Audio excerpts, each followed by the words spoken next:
What's up, everyone? It's Dakota, and welcome back to another Pioneer video. And as we march ever closer to Regional Championship Washington, D.C., taking place October 4th through the 6th, we are going to be looking at some of the decks that I kind of expect to see at the event. We've already went over the Blue-Red Phoenix deck. We've seen the new Rakdos aggro deck that has popped up after the bannings to Amalia and Sorin Imperious Bloodlord.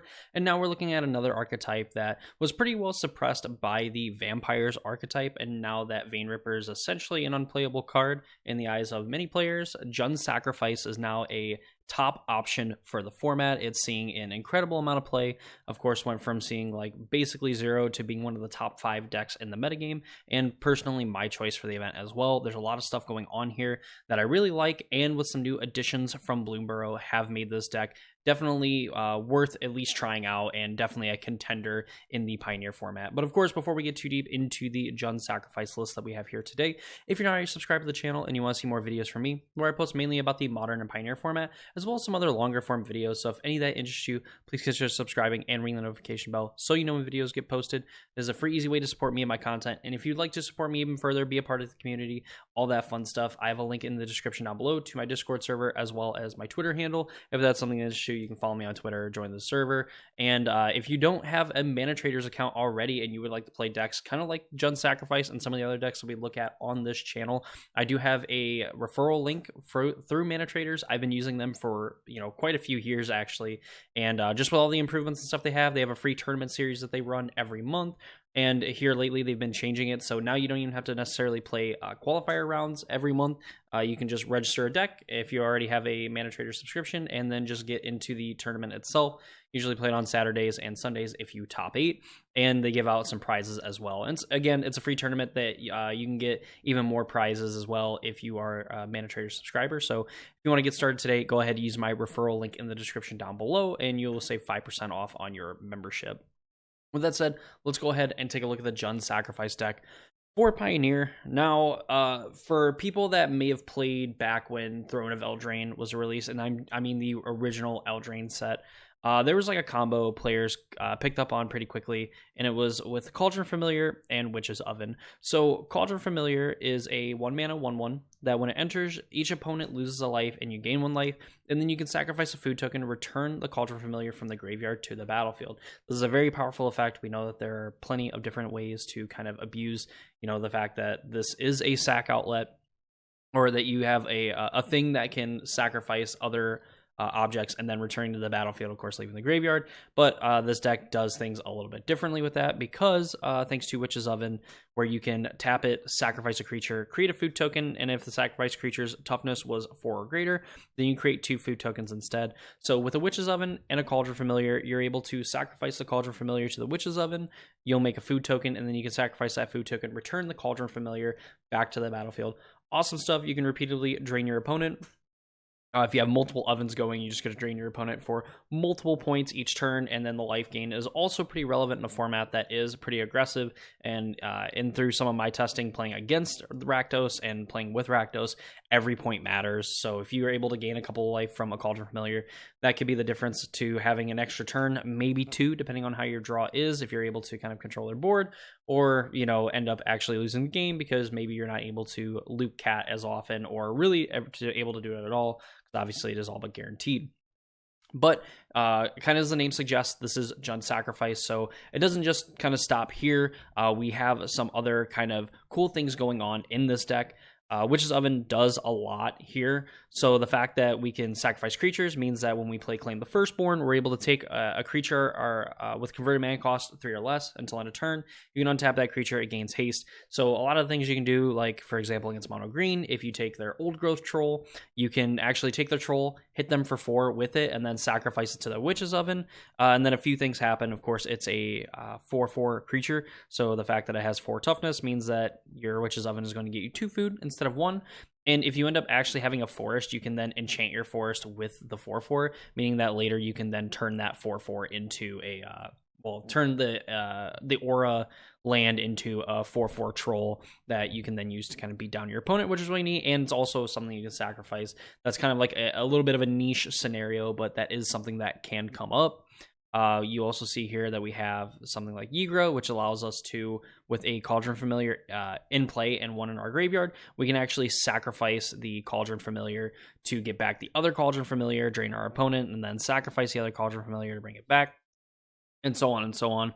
With multiple Cauldron Familiars in the graveyard, it's a little bit harder to break up because, and with additional food in play, it's basically near impossible, because then you can just, sacrifice the other Cauldron Familiar to try to bring the other one back with trigger on the stack to kind of get it off the battlefield. And then if your opponent tries to interact with the other one in the graveyard, and if you have additional food, then you're able to sack that food to then bring them back with triggers on top, and then just kind of loop with your opponent's interaction on the stack, which is something that can come up and just kind of like puts this deck over the edge in terms of what it's able to do, because a lot of the times you're leaning on Mayhem Devil to kind of help you deal a lot of that incidental damage.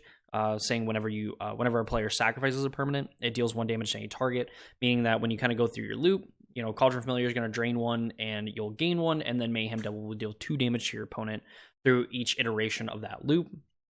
Of course, again, this was like the way that sacrifice decks ended up actually closing out games. Now with Yigra, you're able to have this kind of combo finish in a way where your opponent's going to have a very hard time trying to interact with it. The fact that all of the other creatures on the battlefield, including your opponents, become food tokens, means that if you have additional creatures on the battlefield as well, you're going to be able to kind of go through this loop. So, I mean, well, that's pretty cool. We have some pretty neat synergies here. We have Witch's Oven. Of course, there's other cards in the deck here. And one of the best cards in this deck, and I've been kind of saving this, is the card Scavenger's Talent. For 1 black, you get, without leveling up, essentially level 1, whenever 1 or more creatures you control dies, you make a food token. This ability only triggers once each turn.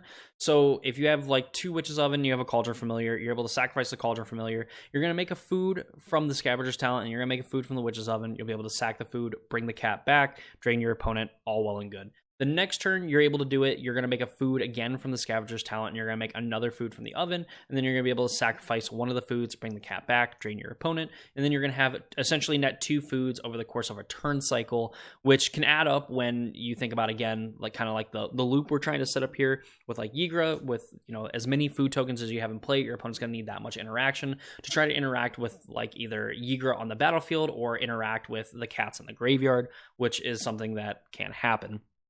And as we kind of go up, level 2, for 1 and a black, whenever you sacrifice a permanent, target player mills 2 cards. So when you're kind of going through your loop, you can start milling your opponent, or you can mill yourself, because on the 3rd level of it, when you pay 2 and a black, at the beginning of your end step, you may sacrifice 3 other non-land permanents, so you can sacrifice tokens as well as other creatures.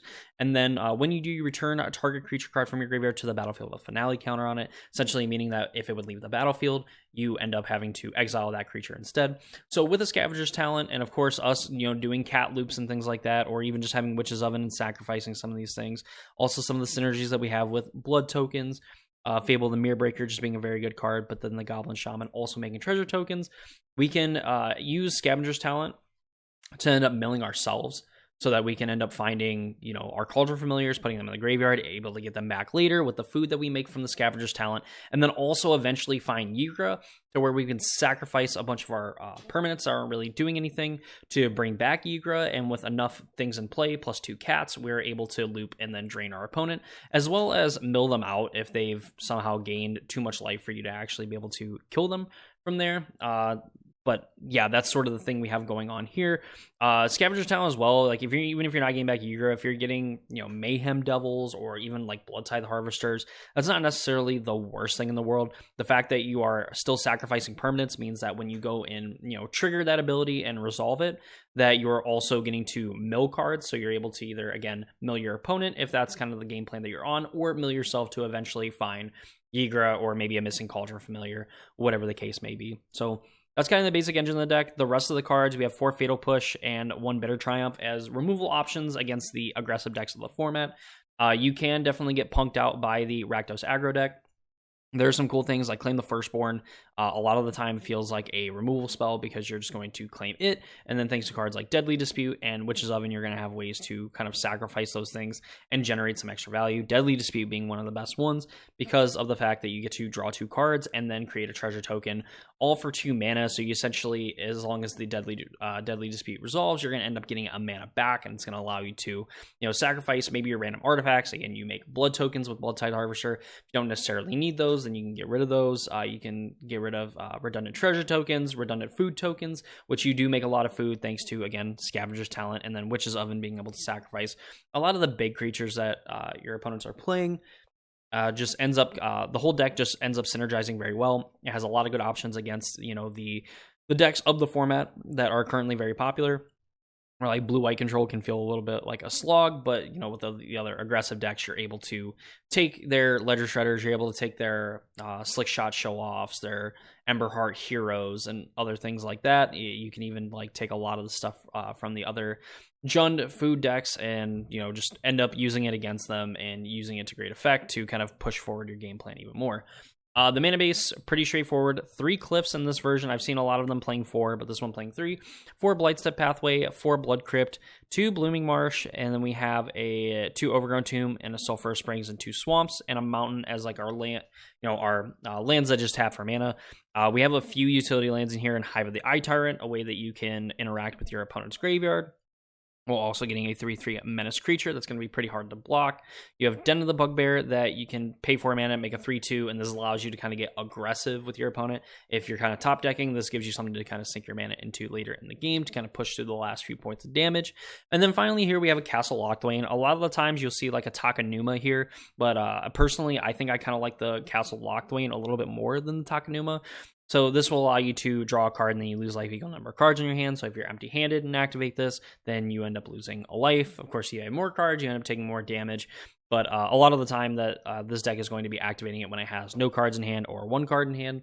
And it's going to be able to kind of afford the damage because, again, the amount of life Cauldron Familiar can gain. 1 single Cauldron Familiar, not even like multiples, but 1, is actually pretty big, and again could be the difference of living to see an extra turn or 2 to eventually set up your combo and win, or just end up knocking your opponent out of the game. Sideboard: 2 Duress, 2 Haywire Might, 4 Thoughtseize, 2 Damping Sphere, 2 Meat Hook Massacres, the original, because the original is always better than the sequel. Unlicensed Hearse, Ashiok Dream Render, and 2 Obnixilis the Adversary in the sideboard. A lot of what I like here, I like the Ashiok Dream Render. It's a way that you can mill yourself to kind of get cards in your graveyard while also exiling your opponent's graveyard in those matchups where it matters. So you don't even necessarily need to mill them. You can mill yourself to kind of set things up if you're just that close to actually being able to kind of set everything up and kill your opponent in that way. A lot of the time you could just choose to mill them. Again, not too bad when you just have the 2nd level of Scavenger's Talent and you're able to, sack a bunch of things, mill them for 6 cards, and then Ashiok, mill them for 4. You essentially get 10 cards and you exile their entire graveyard, which is really nice. Unlicensed being a little bit more interaction for the graveyard, and also a card that just ends up getting really big and you can just swing and hit your opponent with it with the amount of sack outlets you have. If your opponent does manage to kill it and you're able to crew it, then you can just end up making a few food tokens off of it as well for your troubles.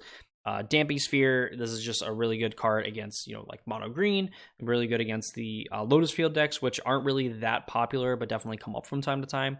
You have 4 Thoughtseize here, just one of the best discard spells you can have. Haywire Might is just really good kind of interaction for, things like Leyline of the Void, where you can just pay a green, sacrifice it, and then you exile target non-creature artifact or non-creature enchantment.